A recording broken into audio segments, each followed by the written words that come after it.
tugenda fula Bobi Wine president oba mu kiwangaza bbanga ki oba mu muwanvu ya bbanga ki ono gwe twagala ffe gwe twasimira tugenda tambula naye paka bwe tunamufula ekyo kye tumanyi kyasaanidde okuba kati kiri gye muli obuwangazi bwammwe si kye ekikulu kati ffe kye tulina nti ono gwe tulina okutuuzaako and we are not intimidated by anybody. Tewali wagenda tutisatisa kwekyo musazesaza abantu mukolimidde abantu mulangidde abantu mukakkanyiza abantu naye tusigadde tugenda forward bye tukoze byonna nga tulina mu side gye mutusindikiriza temubisuubirangako kati munoonya okutunafuya nti mutunafuye tugenda mwagala tugenda mubatamya ate kino nkibabuulidde kubanga nze njogerera generation nze seeyogerera bali abaagala Kyagulanyi bagenda kumufuula president kati mubifule nabyo tugenda mwagala abeere nga ne bwaba takola nsobi ye ng'agikoze atya eyavaayo ku lw'abantu eriyo omuntu yenna abeera mu comfort zone asobola okukkiriza n'avaayo gwe ŋŋamba otya nti ovulo leero yafuuse y'amagye nga jjo waŋŋambye y'abasiyazi oŋŋamba otya nti ovulo yafuuse y'amagye nga jjo waŋŋambye y'abasiyazi kubanga mubadde mugamba nti yeyo ennyambala yaki y'abasiyazi naye bwe mugirabye nti abantu bagitanidde ensi yonna kubanga we have a superstar ekifuula omuntu superstar nti oluusi ng'ogyeko ebyobufuzi yaba ayagalwa nnyo era ng'aba kyakulabirako ate gwe tulina kyakulabirako ekyegombesa tekyesitaza abantu bamwegombyeko ebintu bingi genda olabe okuva bwe yajja mu kisaawe ky'ebyobufuzi n'alyanetinga ne kala ya reedi genda obuuze mu market economy kala ya reedi mu byenfuna bya Uganda eyongeddeko kyenkana ki abantu okuba nti babigula ontegedde bulungi so abductions byonna bye bakola kutunafuya nange mwenyini mbadde ku taasibewo taasulewo era malinda kubuuza kusande nfuluma mu kyaki nga bantaddeko obusajja busatu buna bugamba ki nga bungoberero buntaddeko embeera bwe banga price y'okukununula lino eggwanga kuttaffe so be it naye temugenda tutiisatiisa kati ebyo byonna babikola batutekeko blanket kubanga batusibira kwagala Kyagulanyi kumugamba kituufu nti yemwagala w'abangi bw'oŋŋamba otya nti amagye ga Uganda gonna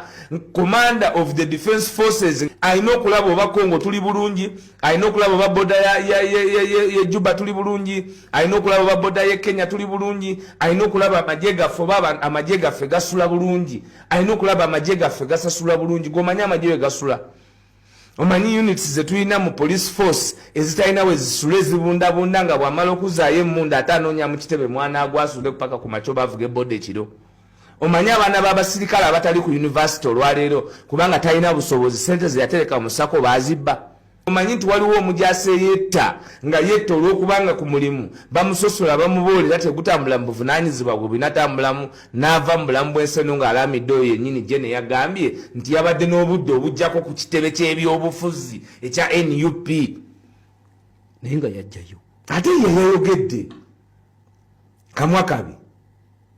kamwa kabi kasasiruganga abantu bamwe bano abawambibwa abawamba yakkiriza nti yabawamba bonna bagamba babadde mbuya bayita omumalirivu abaana bamalirivu akugambye tujja kufuula Bobi Wine president oba mwagala oba temwagala nti mwe mukole buli kimu kyemwagala naye nga mumanyi nti femishoni yaffe Entebbe mu Ntebbe yes ate tabadde tuli amu nange ne zireeta Speaker of Parliament ye natunyonyola nga bw'abadde tamanyiko nga ekitebe kya NUP kyalombebwa era nga bw'abadde tamanyiko takiwulirangako era oba ali mu ggwanga kisimanyi teyakomye okwolwo n'ayambalira abakulu b'eteeso bajja batya ku kitebe kya NUP mbo bajje kukola ki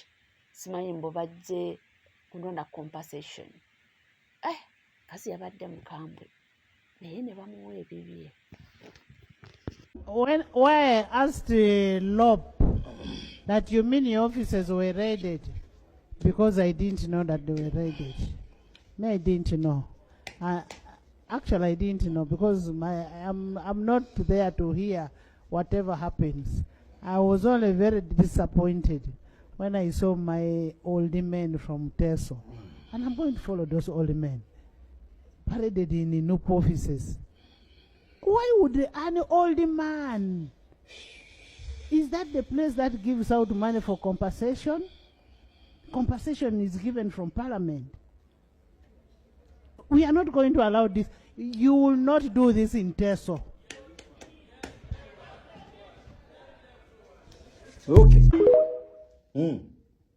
Omuwulidde oyo nno tali yekka alina mwoyo w'obusiru gwali mu kutembeeta, alina mwoyo w'obusiru amutudde ku jjoba, amwetembye ku jjoba gwali mu kutembeeta. Gw'oba obadde olowooza nti mwoyo w'obusiru atuula ku jjoba lya Jeno Bigodo yekka, nakugamba gwe buli gw'olaba wagira NRM, buli akolera NRM tali yekka, aliko mwoyo w'obusiru oyo abatuula ku jjoba.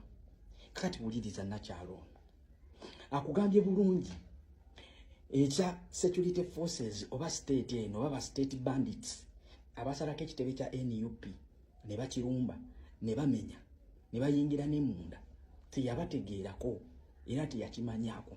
Kyokka that same day yasobola okutegeera nti eriyo abakadde ku lunaku olwo lwennyini abaagenda ne basisinkana His Excellency Kyagulanyi, abakadde okuva e Teso ne bagenda ne basisinkana His Excellency Kyagulanyi, era bamala omusisinkana okumulaba bafuluma bati nga bayingidde costa yaabwe ne babayola ne babatwala paka ewandegeya babata ku ssaawa 2 ez'ekiro.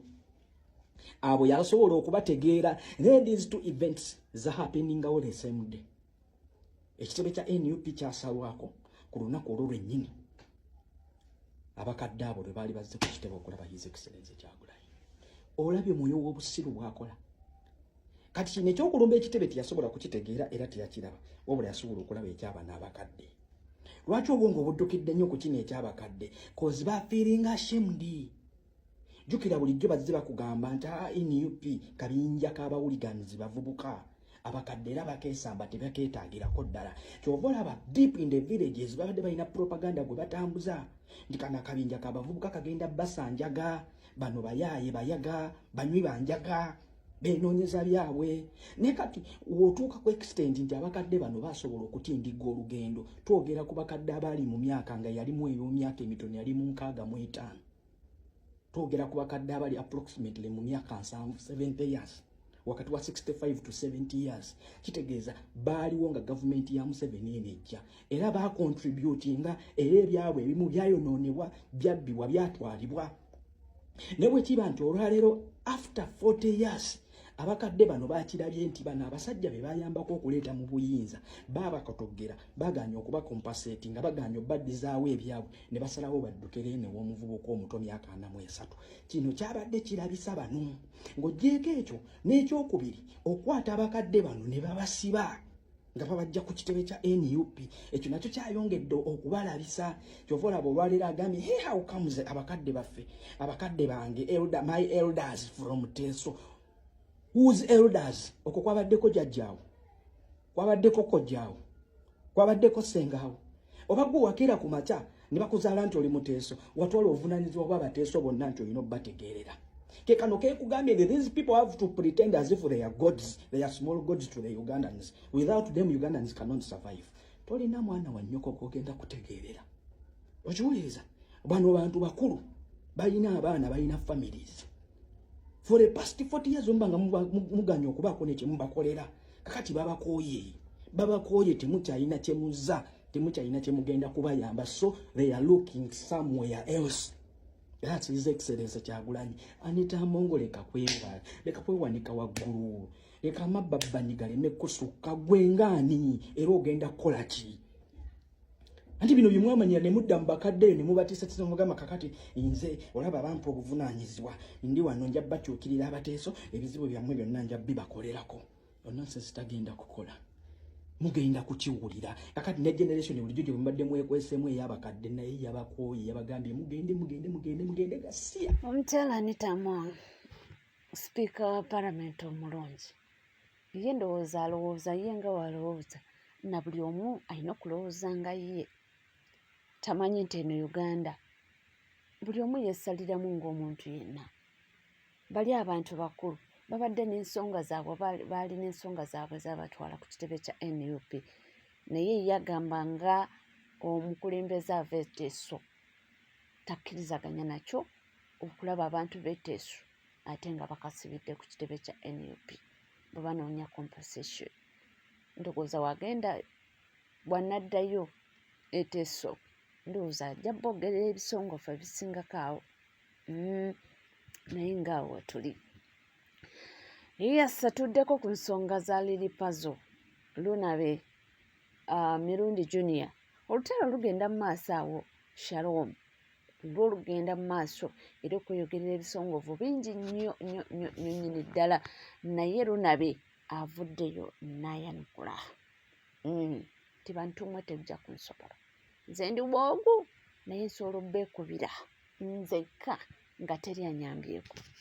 Waliwo gwe nalabye yeekyangira mu mazzi awo nago tagalinnyeemu yeekyanga bwe yeekyanga bwadde eno bwadde abantu bamugamba jangu tuwuge tawuga ali awo ali mu kuwoza firiki amaani nyazi tabuze kakati kiki otegeera yeekyangira ku mazzi bamugamba jangu tuwuge ko tawuga kati bw'avaawo naye nga seba agamba abaana b'abantu abalombojjera nga bw'alina ennyimba 100 ez'enkyukakyuka yimba ennyimba 10 mbeera makindye fulumya posta enkyo tulage we tukusanga tukole parade tuparedinge mpaka ku palamenti ng'abayimbi tulage obutali bumativu kweza ensonga oleme kuzoogererako eyo gy'obeera mu kabampaane eyo gy'obeera let's we parade tugende tuparedinge ffe weetuli tuparedinge tulage obutali bumativu naye bali wano bavudde balimba bali mu kabampaane zati cheap talks ezo zitayamba zitagenda kuleeta nkyukakyuka cheap talks zitagenda kuyamba kubiruma abantu obudde bw'omalerera ku Lily Puzzle kikugattako ki ng'olinayo osobola okukolayo kaposti akagamba free Dr. Besigye nositula eddoboozi nga munnayuganda tukwatire wamu nze nyina social media naawe olina tukere ku makya ffenna tuteekeyo firi kano Dr. Besigye firi political prisoners ffenna TikTok ebone Facebook ebone Instagram efune kakulage how funny we are Kenya bakoze firi Dr. Besigye bana Kenya firi Dr. Besigye bana Kenya bakoze firi Dr. Besigye wano muri Lily Puzzle yakombye bakuli hoshe muntu bana Kenya bakoze firi Dr. Besigye wano muri Lily Puzzle ate mweyononedde nnyo let me tell you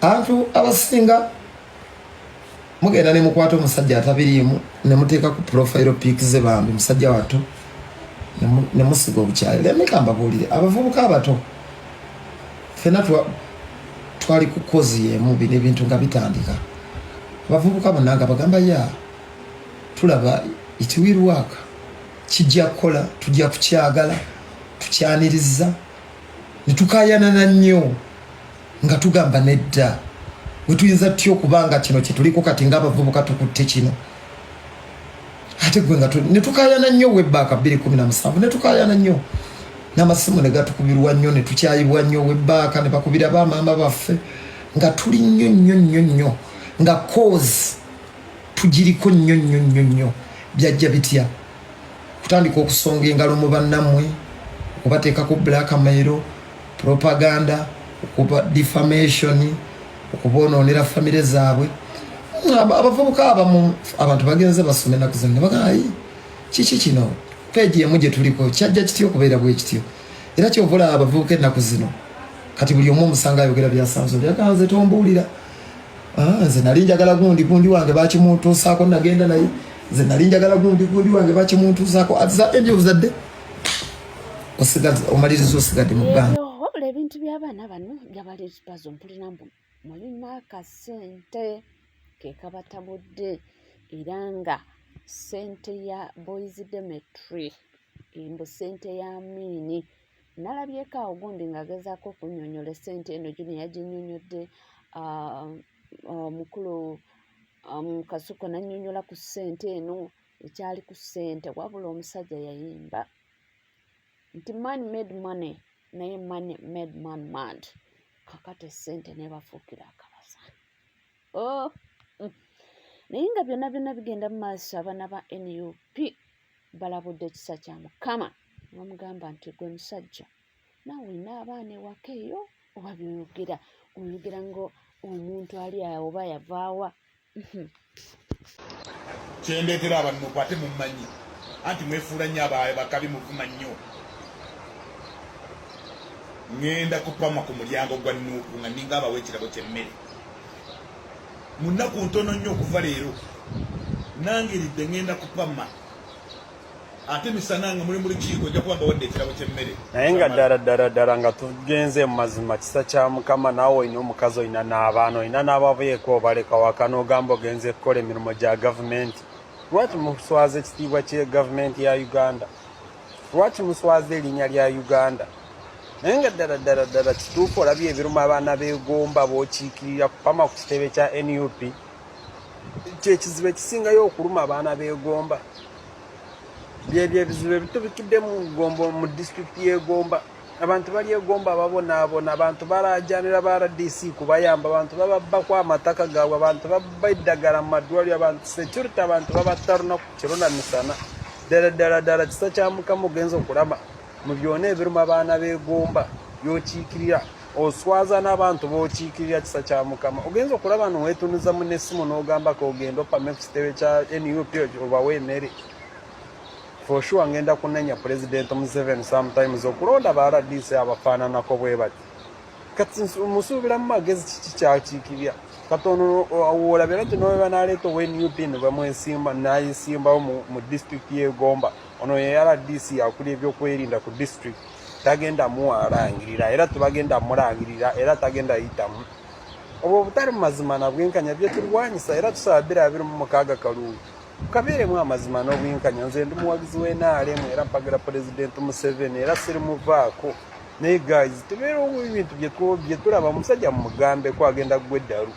Oba ekyo n'oyogera ebigambo ebifaanana bw'ebyo ng'oli mu kamera ng'okimanyi ogenda kuta vidiyo etambule. Ani yalonda ono? Katono naye bamulonda nga basinzira ku kikubeera RDC akiikirira abantu abaasoma, abantu abasomi, abantu bali mu Uganda tebalina mirimu, abaana babonaabona. Etteeka lya minimum wage mwagaana oliisa. Naye gwe n'ovaayo n'ogamba nti koolonda ono akubeere RDC akiikirira abantu. Kiki ky'oba omusuubira? Mwandibadde mufokasinga ku bintu ebirimu abaana Uganda, nze kwengenda olemera. Singa mwayise etteeka lya minimum wage, kati singa lye muli mu kulwanirira gamba President Museveni alusayiningeko olukola abaana bakolera 2,000, 3,000, 4,000 mutwalo. Ebyo birimu abaana nsi guys. Nalabye abaana nga bavuma General Narwiso kabakuvume. Nkiddamu kabakuvume kubanga obadde ovudde ku mulamwa. Eggwanga mulutambuliza ku Nuupu oba mulutambuliza ku constitution ne kunoonyeza abantu ebyo bintu bye banaakola. Mwesibye nnyo ku kibiina kya NUP, simanyi oba lwaki. Buli avaayo kwogera tunuulidde kavule ku kibiina, mwogere ebintu ebiruma bannansi, muve ku kibiina. Ekibiina we munaakibeerawo nga mukifokasingako nnyo, tugenda kufuna kye twagala nga bannayuganda. General Narwiso wandibadde ogwa omukazi avaayo n'ogamba ebyokwerinda bikwatirwa bubi. Byogereko, yogera ku security y'eggwanga, yogera ku maddagala gabbibwa mu madwaliro, yogera embeera eri mu ggwanga. Naye tuleeta ate buli kaseera kubeera ng'oyogera ku kibiina, ku Bobi Wine talina kyali. Teri atakimanyi. Kati gwe kisa kya Mukama ekiruma abaana beegomba b'okiikirira kupama ku kitebe kya Nuupu. Guys, President Museveni 2026 cabinet londa abantu abasobola okukolera. Ekituufu kiri nti omwana mulenzi akubye omulanga omutuufu agambye nti next time President Museveni obanga olonda abantu anti ono kisa kya Mukama twategeerako mbu presidential advisor mubuuziza ate mu bintu byonna lwaki olowooza agenda kupama ku kitebe kinaayongerako ki nti gwe kola emirimu gyo gye baakulondera kukolera abantu Abanayuganda ate ogenda opame ku kitebe kinaayongerako ki kinaayamba ki ebigambo ebimuvaamu byebyo ebitalina mugaso kwegamba biswaza buswaza. Ono ye muntu kennyini luli eyavaayo n'awenyula empale bw'ati n'akunamira Abanayuganda ku kamera. Si ye ebigambo byo batalinaako kintu kirala kyasobola okuba ng'ayisa mu kamwa nga kutali kweyambula nakupama. Kakati amubuuzizza nti munange ebigambo byoyogera ng'omuntu alinga atalina buvunaanyizibwa ate ng'oli taata. Nti ku myaka gy'oyinza okuba nga toli taata, kale tugambe nti gwe tolina baana, naye obeera taata ku baana abalala, kubanga emyaka gyegyo gisaanidde okubeera taata. Naate wonava noyogera ebyekisiru. Omusajja oyo naye yatufuukira akabasa. Toli ku NCK TV. Bambi wobanga tona subscribinga kekadde subscribinga, ringinga that notification bell, sharinga likinga, ebisigadde nkomawo nabyo tonvaayo.